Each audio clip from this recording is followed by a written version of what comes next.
The Sankirtana movement, congregational chanting of the holy name of God as revealed in the teachings of Lord Sri Chaitanya Mahaprabhu. అంతర్జాతీయ కృష్ణ చైతన్య సంఘం సప్త ఆశయాలు 4వ ఆశయం సంకీర్తన ఉద్యమాన్ని గురించి బోధించడం, దాన్ని ప్రోత్సహించడం. శ్రీ చైతన్య మహాప్రభు బోధనలో ప్రకటించినట్లు సంకీర్తన ఉద్యమాన్ని, పవిత్ర భగవన్నామాన్ని సామూహికంగా కీర్తించడాన్ని ప్రోత్సహించడం. A quote by Srila Prabhupada from the book Message of Godhead, Chapter 1. ప్రభుపాదుల వ్యాఖ్యానము ఒక భగవత్ సందేశం అనే పుస్తకం నుంచి మొదటి అధ్యాయం.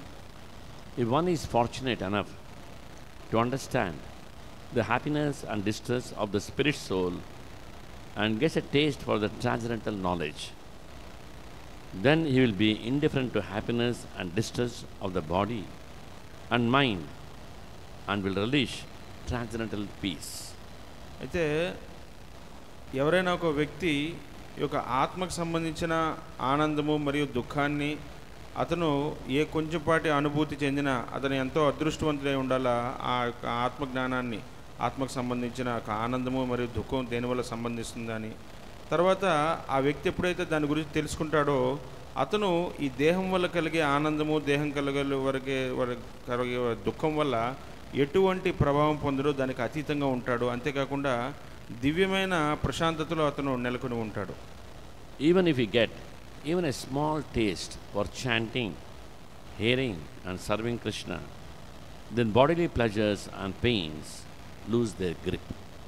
అయితే అతనికి కొంచెంపాటి నామం పట్ల కొంచెంపాటి రుచి ఉన్నా సరేను అతను ఈ దేహం వల్ల కలిగే యొక్క దుఃఖాలు, దేహం వల్ల కలిగే సుఖాలు ఏవైతే ఉన్నాయో అవి వాటి పట్ల ఎటువంటి ఆసక్తి, ఎటువంటి బంధన కూడా ఉండదు. That higher taste brings transcendental peace, the peace of being sheltered by Krishna's lotus feet. ఇది ఈ యొక్క ఉన్నతమైన రుచి ఏదైతే ఉందో అది మనల్ని ఈ యొక్క దివ్యమైన శాంతికి దారితీస్తుంది. అది కృష్ణుని యొక్క పాదపద్మాశ్రయాలకి మనల్ని చేరుస్తుంది. Example is Prahlad Maharaj. Though tortured by Hiranyakashipu with fire, poison, weapons, Prahlad Maharaj was undisturbed. అయితే ఉదాహరణకి మనం చూసుకుంటే ప్రహ్లాద్ మహారాజు, ఆయన తన తండ్రి వల్ల ఎంతో హింసకు గురవుతున్నారు. అగ్నిలో పడవేశారు, విషాన్ని ఇవ్వడం జరిగింది, తర్వాత రకరకాల మారణాయుధాలతో అతను చంపాలని ప్రయత్నించారు. అయినా సరే ఇవేమీ అతనికి కలత కలిగించలేదు. How is that? A small boy, 5 years old, he could resist all these things and he was very peaceful. How was that? ఇప్పుడు ఎలా ఇది, అతను ఒక చిన్న బాలుడు, 5 సంవత్సరాల పసిబాలుడు, ఇంత హింసకి ఎలా ఆయన తట్టుకోగలిగాడు? Because he tasted the nectar of Krishna's remembrance, Smarana, all the time, 24/7. ఎందువల్లంటే ఆయన ఈ కృష్ణ స్మరణలో ఉండే ఆ యొక్క అమృతాన్ని ఆయన పానం చేశాడు. 24 గంటల సేపు ఆయన కృష్ణ కథామృతంలోన ఆయన పానం చేశాడు కాబట్టి, ఆ రుచిని పొందాడు కాబట్టి ఈ హింసకి తట్టుకోగలిగాడు. His peace of mind was transcendental, not depending on the body. అతని యొక్క మనశ్శాంతి ఈ యొక్క శరీరం మీద ఆధారపడి లేదు, కేవలం ఇది ఆధ్యాత్మిక చింతన మీద ఆధారపడి ఉంది అతని యొక్క మనశ్శాంతి ఏదైతే ఉందో. Similarly, Dhruva Maharaj. Initially, Dhruva sought a kingdom greater than his fathers and grandfathers. అయితే ఉదాహరణకి ధ్రువ మహారాజు యొక్క ఉదాహరణలో కూడా చూడొచ్చు. ఆయన మొట్టమొదటిగా ఆయనకి ఆయన తండ్రి లేదా అతని తాత కన్నా గొప్ప యొక్క ఏదైతే ఉందో రాజ్యాన్ని పొందాలనే ఒక కోరికతో ఆయన వెళ్ళాడు.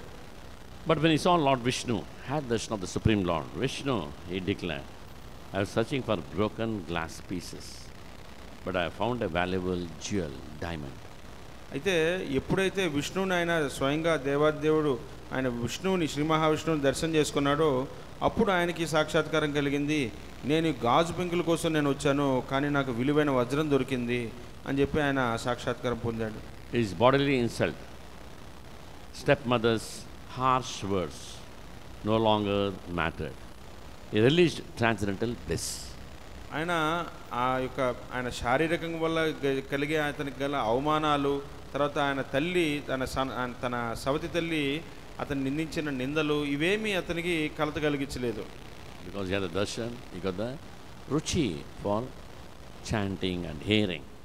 ఎందువల్ల అంటే అతను స్వయంగా భగవంతుని దర్శనం చేసుకున్నాడు, తర్వాత భగవన్నామ శ్రవణం పట్ల, స్మరణ పట్ల ఎంతో రుచిని పెంపొందించుకున్నాడు అతను. హరే కృష్ణ కృష్ణ కృష్ణ హరే హరే, హరే రామ రామ రామ హరే హరే.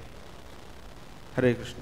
అన్ని వాంఛనలు తీర్చే కల్పవృక్షులంటూ వారు, పతితులను ఉద్ధరించేవారు, కృపాసాగరులైన వైష్ణవులందరికీ నా గౌరవపూర్వక ప్రణామాలు నిర్పిస్తున్నాను.